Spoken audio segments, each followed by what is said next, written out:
Previously on Survivor Mediogalti Island. The Pathfinder Society is hosting a game of Survivor featuring 24 of the most iconic Pathfinders competing to see who will be the sole survivor. The competitors were divided into 3 tribes based on the classic Pathfinder groupings of the swords, the scrolls, and the spells, and then each of the tribes was sent into the town of Illismagorti to try to negotiate for supplies to build their camp. Unfortunately, the Spells tribe split over divisions between the different spellcasting traditions among the tribe, struggled to obtain all of the supplies that they needed. The next day, the tribes were forced to compete in the Team Immunity Challenge, a game of Goblin Ball, which basically no one but Fumbus the Alchemist seemed to understand, and ultimately the Spells tribe came in last place, forcing them to go to Tribal Council. At Tribal Council, the decision to eliminate Ezren is nearly unanimous, and Ezren is voted out 6-2. The next day, each of the tribe captains, Amiri, Naoa, and Lim, are called away to a special meeting of captain or crew, where they have the opportunity to acquire lots of extra rice for their camp, or to greedily choose to get a secret clue to the idol that is hidden somewhere around their camp. All 3 of the captains speak of the importance of looking out for their crew, but unfortunately, someone betrays the decision, and very little rice is sent back. Additionally, the tribes compete in a reward challenge, a raft race involving buoys that magically stir up the water.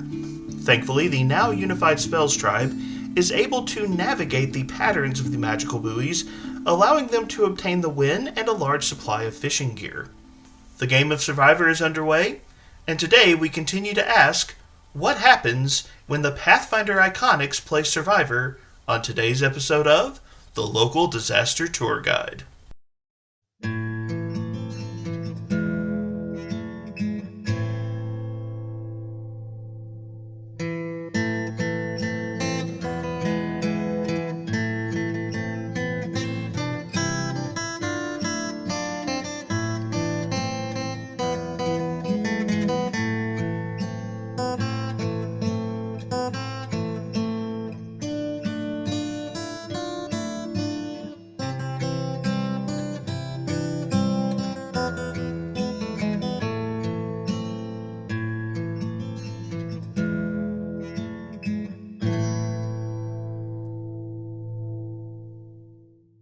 Hello travelers and tourists, my name is Mark and I am the local disaster tour guide.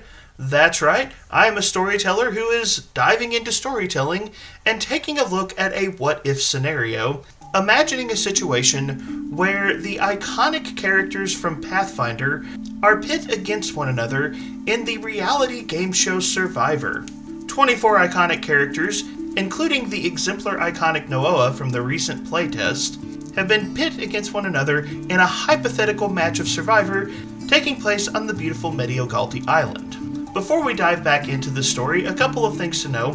This story is one hypothetical way that this scenario might play out, based on my own reading of the characters and the storytelling tendencies of both Paizo and the show Survivor itself.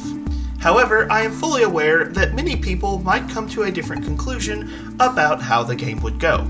As for how this story was created, I am assuming that all of the Pathfinders start out this story at level 1, and for the purposes of today's portion of the tale, the characters are still at first level, though later in this story some of them will get the opportunity to level up.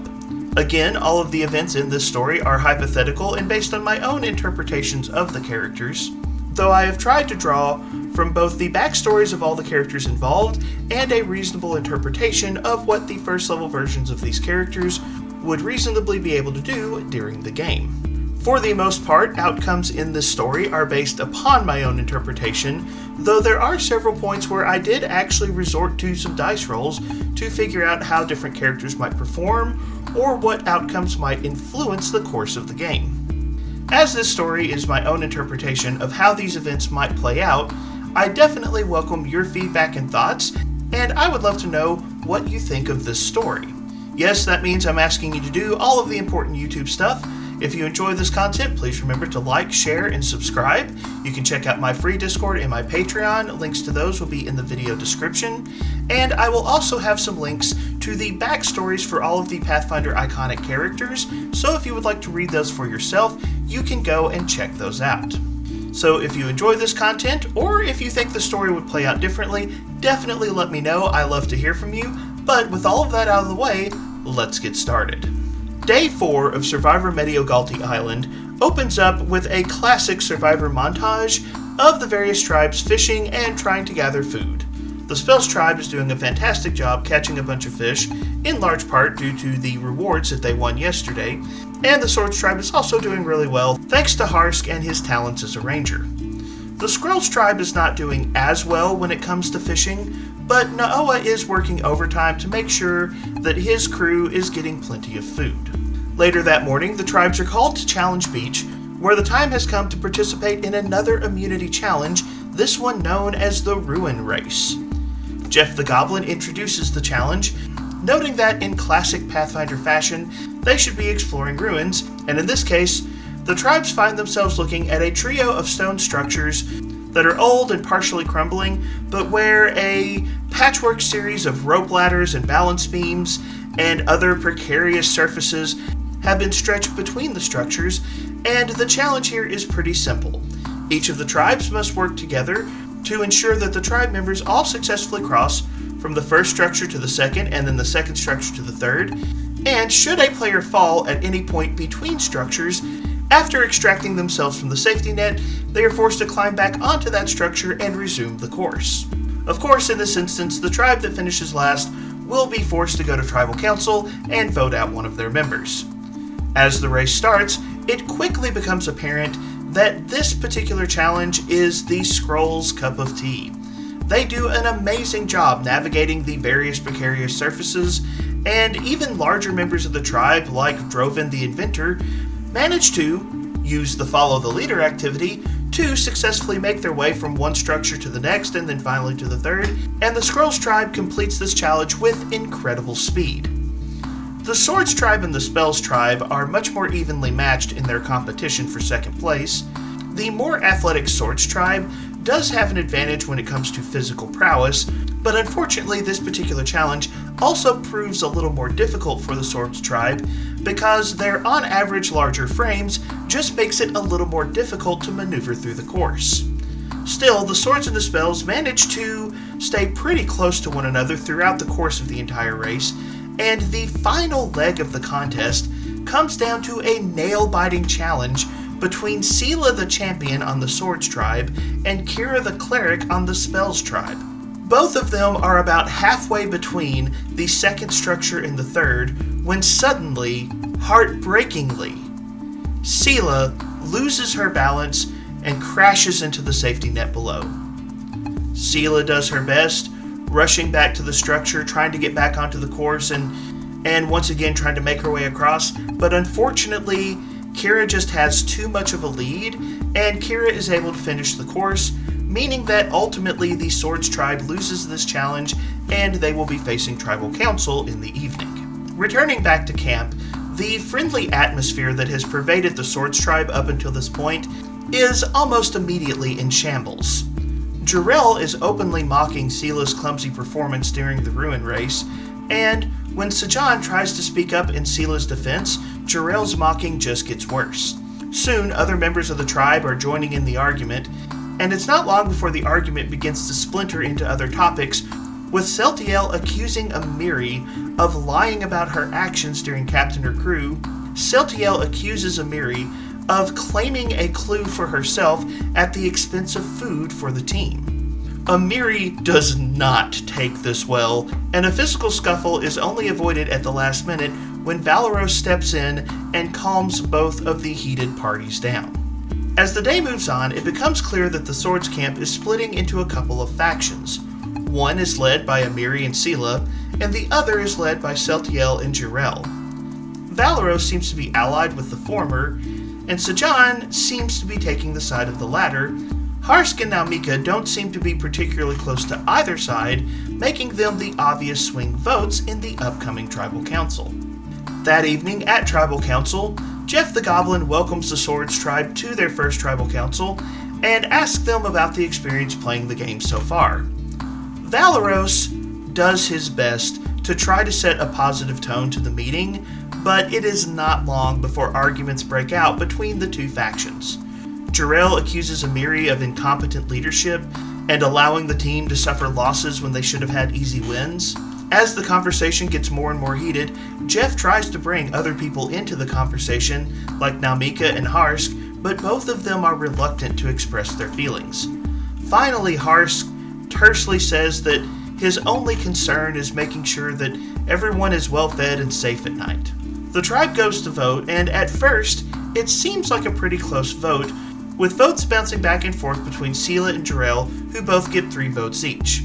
However, the final 2 votes both fall on Sela, making the final total 5-3, and Sela is voted out of the game. Before she leaves, Sela apologizes for letting everyone down, wishes them a good game, and then her torch is snuffed. As the Swords tribe walk back to camp, Valeros pulls Harsk aside, asking him about his vote, since it's obvious which way he voted. Harsk says that while he appreciates Sela as a person, she did cause the group to lose the previous contest, and in his observations, Sela doesn't seem well suited to a jungle survival game. Harsk assures Valeros that he does not take kindly to Jarrell and the bullying tactics that have been employed, but he also has to consider the health of the team as a whole. Day 5 of Survivor Mediogalti Island opens to some relatively quiet scenes. At the Swords camp, everyone is visibly grumpy and no one is talking to each other. At the Scrolls camp, Quinn and Fea can be seen quietly chatting beside the fire while Naoa is cooking some food. At the Spells camp, Korakai is quietly meditating, and Anthelion can be seen in the back of the camp, still covered in the bright purple dyes from his previous accident, just quietly painting a picture. No one is particularly active, and not much seems to be going on, when suddenly, Korakai looks up and says, "Storms are coming." A long, cold deluge of rain begins to fall over Mediogalti Island, and every camp is wallowing in the misery of the downpour. At the Swords tribe, thanks in large part to Harsk's expertise, a hasty cover is made to keep the fire from going out, but unfortunately there's not enough space for everyone to actually gather under the shelter, meaning that while the fire is still going, it is of little benefit to the tribe. At the Scrolls camp, Naoa attempts a similar strategy, hoping to construct a shelter that can protect the fire and keep it from going out, but the Scrolls tribe is not working together particularly well, and Naoa ends up working mostly alone, ultimately meaning he is not able to get a shelter up in time, and the fire goes out. In addition to this, the wealth of supplies that the Scrolls tribe has enjoyed up until this point gets badly soaked during the rain. Of the 3 tribes, the Spells tribe is honestly managing the rain the best. This is in large part due to Lenny's druidic magic and her ability to shape the plants and create a far more effective shelter that has room not just to keep the fire going, but also to keep the tribe members warm. The space is a little cramped, but compared to being stuck out in the rain, this is obviously preferable. Unfortunately, even the competitors that have shelter are not able to stay there as a reward challenge is coming up. Each of the tribes reports to Challenge Beach, where they must compete in the rain for firewood. No one is happy with Jeff the Goblin's announcements. An obstacle course is set up on Challenge Beach, and thanks to the heavy rain, that obstacle course is now slick with mud, and the prize awaiting the victors today is a large pile of firewood, but unfortunately, with the storm that has come in, the prize is already soaked. The challenge ultimately is miserable for all parties involved. Technically, the Swords eke out a win here, mostly due to the overall size of the tribe, allowing them to make it through the obstacle course a little bit easier. The smaller competitors, such as Ija, Lenny, and Lim, are constantly struggling due to the incredible amount of mud, making the obstacle course difficult to traverse. Of the smaller competitors, only Fumbus the Alchemist seems to be adapting well to these particular circumstances, but even his enthusiastic demeanor is not enough to overcome the overall dour spirits of everyone competing in this event. With the challenge thankfully over, the swords haul their heavy, water-soaked firewood back to camp, but thankfully Harsk is experienced enough to set up the space necessary to help the firewood at least start to dry out. And from there, the rain just keeps coming. All of the camps are still miserable, and everyone is doing their best to find some sort of shelter or comfort from the storm. At the Swords Camp, Valeros is pitching in with Harsk to help create a series of smaller shelters that can at least keep the other players out of the rain. The mood is improving at least slightly thanks to this, and even Jarrell manages to say thanks when some space is provided for them. Meanwhile, over at the Scrolls Camp, Mauriciel and Mios have taken shelter under a larger palm tree that is at least keeping some of the rain off of them, and they spend some time talking about life back home while they try to ignore the misery of the rain. Mauricio begins to think about some of the more joyful moments of her life and soon is talking happily about being married, and suddenly she realizes that her and Kira are trying to keep their relationship a secret. She cuts the conversation off as fast as she can, but unfortunately, Mios is now aware that Mauriciel has a secret ally somewhere on the island. Drovin, the inventor, is trying to do some repairs on his personal construct named Warp, which is designed to look like a goblin. His friend Fumbus is trying to help him out as best he can, and they spend some time reminiscing about their past. Fumbus mentions how, for a time, he didn't join the Pathfinders because Drovin vanished in a shipwreck, and with his friend missing, Fumbus just didn't have the confidence to think he could pass the test and truly become a Pathfinder. Fumbus even notes that he feels a bit out of place compared to the other competitors and wonders how he's going to do in the game.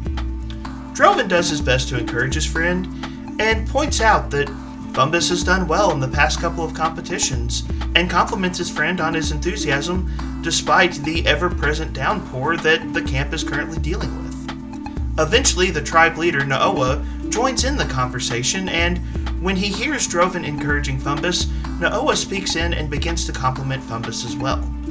That evening at the Spells Camp, Kira is attending to Drugami, the snow leopard companion of Lenny the Druid. Drugami apparently ate something that caused them to get sick, and Kira is doing their best to help the snow leopard feel better. Nearby, Tuku the dragon Eidolon is watching intently, clearly concerned for Drugami's health. The rain doesn't stop, but briefly lets up just a little bit, and Korakai, Sione, and Thalion take advantage of this brief respite to run down to the beach and try to catch a few fish. They don't have very much time before the rain picks back up, but they are able to bring a few extra fish back to camp. In their absence, Lim finds himself alone by the fire.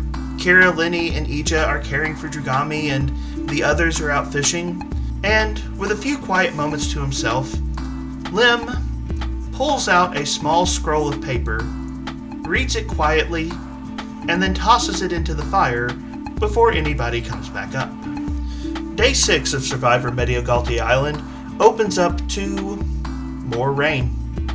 The downpour will not stop, and no one wants to leave their shelters, but unfortunately, leave their shelters they must, as the time for another team immunity challenge has come. Today, the teams must compete to complete a maze and a puzzle in an effort to avoid having to vote off another member of their tribe. Jeff the Goblin gathers everyone together, but he is thankfully short-winded, wanting this challenge to be over as quickly as possible. The rules are simple. The teams will divide in half, one group will be blindfolded, and must attempt to navigate a maze and recover puzzle pieces while they listen to directions that are shouted by the other members of the team.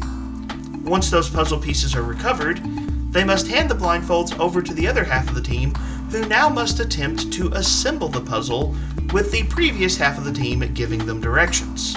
Basically, everyone begs for permission not to use blindfolds during this challenge because they want to get out of the rain, but Jeff the Goblin insists that blindfolds are an important part, so the challenge goes forward as planned.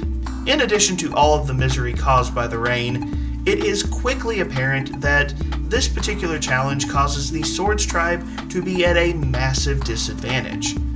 While they are able to navigate the maze reasonably well, the tribe descends into chaos as Celtiel and Jarrell are ineffectively shouting orders during the puzzle half of the competition. Throughout the event, Amiri constantly looks like she just wants to chuck one of the puzzle pieces directly at the head of one of her teammates.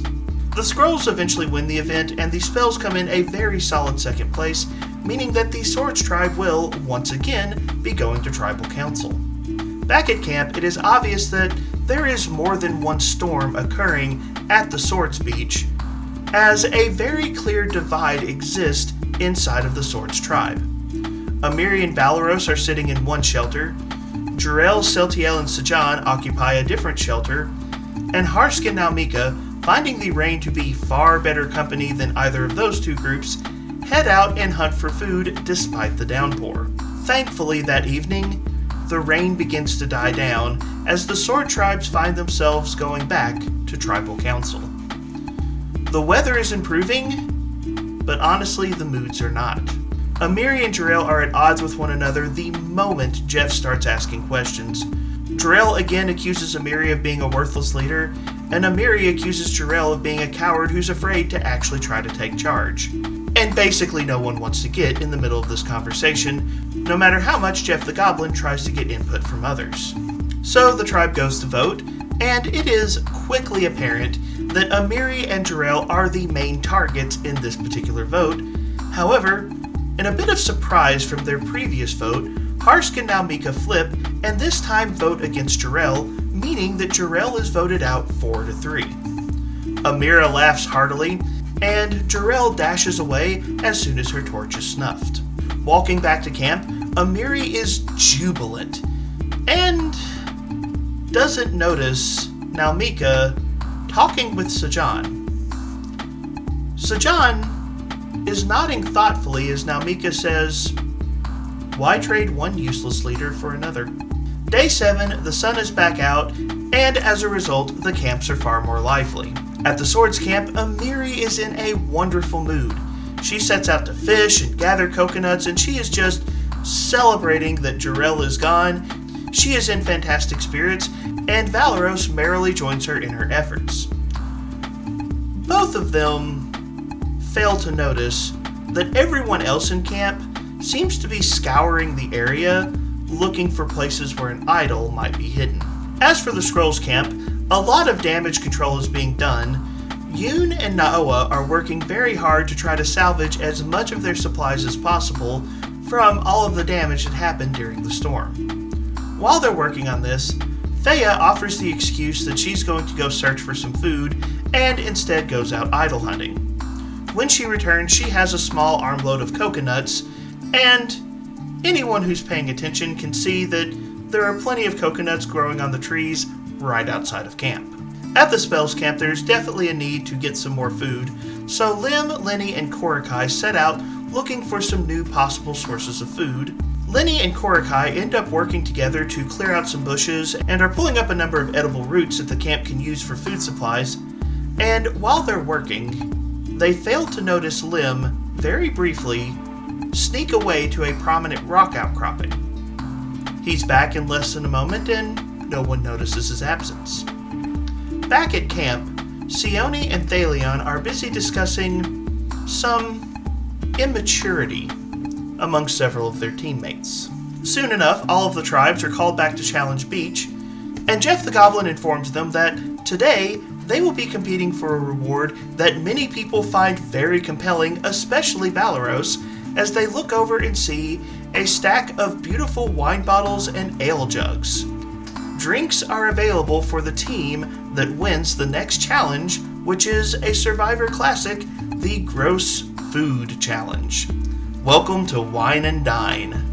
In addition to all of this, Jeff the Goblin also notes that there will be Tribal Council tonight, but there won't be an immunity challenge, as in a twist, every tribe will be going to Tribal Council, and every tribe will be expected to vote off one of their own. With that news out of the way, the Gross Food Challenge begins, and The Spells tribe very quickly falls out of this challenge. If Tuku the dragon had been allowed to compete, as Tuku very clearly was begging to do, they might have done better. As for the Swords and the Scrolls tribe, Harsk and Droven both put on an impressive show, but the final head-to-head challenge is ultimately between Amiri the Barbarian for the Swords and Fumbus the Alchemist for the Scrolls. While absolutely no one can be said to be cheering on their teammates, this is truly an impressive contest, as Amiri and Fumbus both prove to be remarkably willing to eat just about anything. In fact, almost an hour later, Jeff the Goblin is very near to running out of actual gross food items to try to get the competitors to eat. Still, in the end, in an impressive show, Fumbus manages the win, and his team surges forward to grab the wine and ale because no one is hugging a goblin after a gross food challenge. They're proud of him from a distance. Despite losing the challenge, Amiri is very clearly impressed by Fumbus's performance and compliments him greatly before the tribes head back to their respective camps. Of course, back at their camps, each of the tribes is now dealing with the fact that all of them must vote off one of their members at the tribal council meeting this evening. At the Swords camp, the previously existing alliances remain quite visible. Amiri and Valoros are trying to persuade Harsk and Naumika to vote with them. Celtiel and Sajan are trying to do the same. But, strangely, no one notices that Sajan is growing very close with his two dwarven tribe mates. As for the Scrolls tribe, this is going to be their first trip to tribal council. They haven't lost an immunity challenge yet, and the thought of having to vote off one of their own, despite not losing an immunity challenge, is honestly throwing the tribe into some serious chaos. True alliances haven't formed yet, and a scramble of conversations is happening as the Scrolls tribe try to figure out who they should vote for and how they should vote. Mios is aware of the fact that Marisciel has a secret ally, but no one seems willing to target Marisciel. Fumbus and Droven are obvious allies, meaning several people want to target them, but Fumbus's performance at the challenge earlier that day was so impressive that no one really wants to try to break that alliance up. Naoa in particular speaks up for Fumbus and tries to shoot down any suggestions that the goblin should go. Sensing that the camp is quite disordered, Thea notes that this is an opportunity to try to weaken Naoa's grip on the team as leader. Thea notes that while Yoon and Naoa aren't officially allies, they work together quite a bit, and that information is enough to turn Mios and Quinn against Yoon. As for the Spells tribe, an obvious split is beginning to form in the tribe. Korakai, Lenny, and Ija are in an obvious alliance. Korakai in particular is starting to become very influential in the tribe, and Korakai is, at least at this moment, almost on par with Lim in terms of overall influence. On the other side, Sione and Lim are working to build an alliance with the other tribe members, but when Sione speaks to Kira, she quickly realizes that Kira is very fond of Lenny, and Kira doesn't seem quite willing to ally with them. Not too long after that, Lim has a conversation with Ija the Summoner, and during the conversation, Lim realizes that Korakai is actively targeting Lim in an effort to vote Lim out so that Korakai can take leadership of the tribe.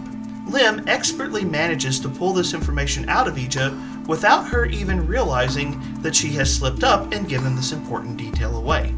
That night, all three tribes report to tribal council, and during each tribe's tribal council, the other two tribes will have an opportunity to observe them, though only the tribe that is in council will be allowed to speak or influence the actions of the actual vote taking place. Clearly, this is being done to give each tribe an opportunity to observe the politics and maneuvering that is occurring at the other two camps. The tribes are told that they will be asked to vote from smallest tribe to largest. Because there will be 3 tribal councils this evening, Jeff doesn't spend nearly as much time asking for details, but he does take a few minutes to congratulate Amiri on her incredible performance during the Gross Food Challenge. Amiri beams from the compliment, and even takes a moment to do a fist pump in the direction of Fumbus, who is sitting on the sidelines. Of course, when it comes time to vote, all eyes are on the power struggle between Amiri and Celtiel, and when the vote comes in, it is a strongly one-sided affair as Amiri is voted out 4-2 over Celtiel. Though Amiri is a bit shocked by this outcome, in a bit of personal growth, Amiri doesn't lose her temper, but instead congratulates the other players, and, as Jeff the Goblin is snuffing out her torch, asks if there's any more food that she can dig into once she leaves the game. Next up is the Spells Tribe, and again Jeff exchanges some brief pleasantries with the tribe, and also compliments them on turning around their struggling game. They got off to a rough start, but Jeff notes that they are doing much better now, and he applauds their tenacity. As the conversation is going back and forth between Jeff and the members of the Spells Tribe, on the sidelines, Mios is carefully watching all of the members of the Spells Tribe, and at the same time, gauging Mauriciel's responses to what they say. When Kira begins to relate the story of healing Drugami's illness, Mauriciel cracks a smile, and Mios knows everything that they need to know. The players go to vote, but before votes are read, Lim stands up and declares that he wants to play an idol. Jeff the Goblin confirms that Lim indeed has a hidden immunity idol, and several of the Spells Tribe begin to look very nervous. As the votes come in, several votes come in for Lim. 4 votes in total, but they are all negated by his timely idol play. Only one other name appears during the vote, and that is for Aegis the Summoner. Aegis the Summoner is eliminated with 3 votes, and as each vote for her is read, she tears up just a little bit more. Her final words before her torch is snuffed are a quiet, "Goodbye, Drugami." And Drugami the Snow Leopard and Tuku the Dragon Eidolon both seem miserable to know that Ija and Tuku are leaving. The last tribe to vote is the Skrulls tribe, and when they come up to vote, Jeff the Goblin is extremely complimentary, noting that they actually haven't lost an immunity challenge. Were it not for the current twist of the game, they wouldn't even be here. Jeff asks them how this turn of events has affected them, but they all admit that it was a bit of a shock, and a few even admit that it was kind of hard to figure out what they wanted to do at Tribal tonight. Jeff asks about the experience at camp, and many people speak very highly of Noah and his leadership, noting that they have done really well in the game. Finally, the time to vote arrives, and as the players are about to vote, Thumbus speaks up and asks Jeff if they can get some assistance in writing down their vote. Goblins, after all, don't like to write.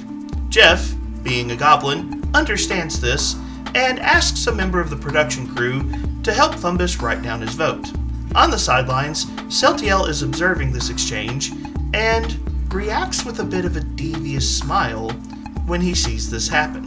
When the votes for the Skrulls tribe come in, it is quickly apparent that no consensus has been built among the tribe. 4 different names appear during the vote. Mios gets 1 vote, Quinn gets 2 votes, Fea gets 2 votes, but Yoon is the first one voted out with 3 votes. There is some genuine shock all around, and no one seems quite certain who actually voted for Yoon. Yoon laughs and says, "I'll miss you all," and their torch is snuffed. As the tribes are returning to their respective beaches, there is at least one member of each tribe, Celtiel, Lim, and Fea, who all seem particularly happy with the outcome of the day's events. Day 8 of Survivor Mediogalti Island. The day opens with a bright red sunrise, and every camp is going about the normal morning business of the day. At the Swords camp, Valeros is clearly upset to have lost his primary ally now that Amiri is out of the game. Still, he's doing his best to keep a positive outlook and not create waves after the vote. Eventually, Celtiel brings up the fact that they will need a new tribe leader, and Valeros does not contest when Celtiel claims that spot. At the Skrulls camp, everyone is clearly appreciating the reward from yesterday's wine and dine. Naoa in particular is up early drinking a jug of ale and talking with Thumbus and Quinn. At first, Naoa is jovial, but with a little bit of red in his face, some emotion begins to creep into Naoa's voice, and he admits that he feels a bit foolish as a leader. The tribe was disorganized last night. I don't think Yoon deserved to go, but I did not organize the tribe well, and I did not protect him, so ultimately, his departure is my fault. Meanwhile, over at the Spells Camp, everyone is marching to the beat of a triumphant Lim, who has masterfully dodged an attempt to vote him out. Lim is happily dishing out orders and extolling his team for their incredible successes, and he is so exuberant from his idle play that honestly, no one seems willing to cross him this morning. Drugami the Snow Leopard is heartbroken, and Lenny is not able to get Drugami to come down from a nearby tree. Of course, eventually it is time for the next reward challenge, and each of the tribes returns to Challenge Beach and makes their way to the Trio of Stone Ruins where they had competed just a few days before. However, instead of the previous rope course and balance beams, those have all been taken down. Now, in front of each of the buildings is an obstacle course that leads up to the front of the building where a partial stone face can be seen. At the start of each obstacle course are a series of 3 chests tied with a series of increasingly absurd knots. Jeff the Goblin explains the rules of the new challenge. Each team must work together to open their chest one at a time, take out a piece of the stone face, carry it through the obstacle course, and then finally attach it to the stone face on the ruin. The first team to complete their stone face will receive a collection of pans, cooking utensils, and even a small collection of spices that they can use to improve their daily meals.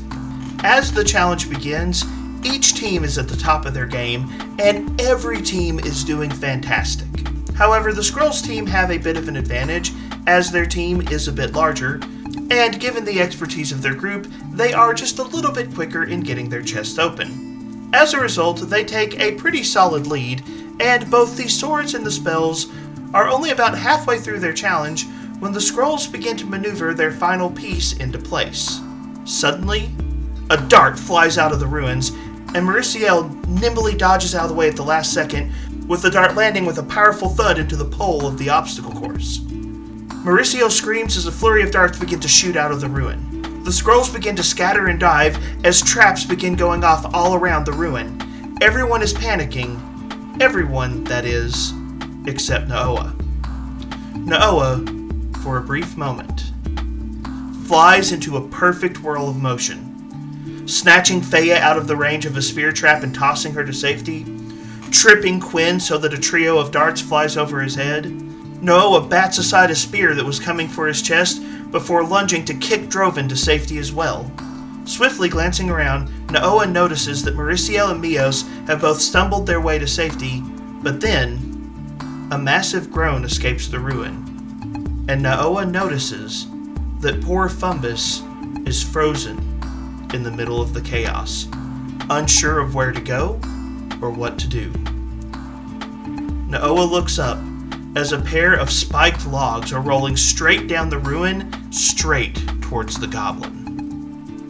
Without a second's hesitation, Naoa leaps in front of the cowering Fumbus and in a display of incredible might catches the first spiked log in midair, stopping it just inches from the head of Fumbus. Naoa breathes a sigh of relief, and then the second spiked log slams into his side. An hour later at Challenge Beach, everyone is still shaking from the terrible accident that has occurred. Kira and Lenny, thankfully, noticed the chaos as soon as it erupted and abandoned their course to come help. Between them and several people from the production team, Naoa's life was saved. The logs were not just covered with spikes, but it turns out the spikes were also dipped in a terrible poison, and Naoa's injuries were traumatic. But due to the quick reaction of the other Pathfinders, Naoa's life was saved. Jeff the Goblin is running around irate, angry, berating several members of the production team. "You said the traps were disarmed! You said it was safe! How could something like this have happened?" Sure enough, when the other 2 ruins are checked, traps are active on those buildings as well, though thankfully the other teams didn't trigger them. Ultimately, a difficult decision is made. Naoa's injuries are too severe, and the potential complications from the poison pose a severe threat to his health. Naoa is in tears, not wanting to leave the game. I'm fine. He tries to stand several times and wave away his injuries, but everyone can tell he's not going to be able to go on. Fumbus, especially, is heartbroken. The goblin refuses to leave Naoa's side. He's trying to mix tinctures and potions and elixirs, trying to do something to alleviate Naoa's pain, and through rampant tears, apologizing for putting Naoa in danger.